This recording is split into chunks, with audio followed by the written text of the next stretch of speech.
Larry Nassar, the former doctor for USA Gymnastics, convicted of sexual abuse, is recovering tonight. That's after being stabbed several times in a prison in Sumter County. He is serving time in prison after being convicted of sexually abusing female gymnasts. WESH 2's Haley Krumblholm spoke with a former inmate at that facility and an employee and union president that says their staffing is a security risk.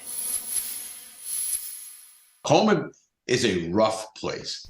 Larry Lawton served time at the Coleman Federal Correctional Complex, which includes the penitentiary where Larry Nassar was serving his sentence. I've been to multiple federal prisons from Coleman to Atlanta. Today, he lives in Brevard County and runs a program trying to keep teens from getting into crime. He didn't seem surprised by news that Larry Nassar, the doctor convicted of sexually abusing gymnasts, including Olympic athletes, had been stabbed in prison. In a prison, anything can happen at any time with anybody.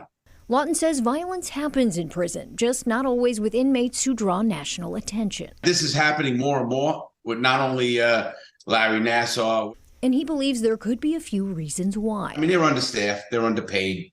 That's part of the problem. Jose Rojas, who works at Coleman and is a union president for AFGE Local 506, says where the incident happened is surprising. I think this is the first incident we had in that housing unit, because it's a programming unit, so most of the inmates are in their best behavior. Right now, Rojas says their union is trying to call attention to what he called a severe crisis of staffing. We have like 145 vacant posts throughout the prison at a penitentiary.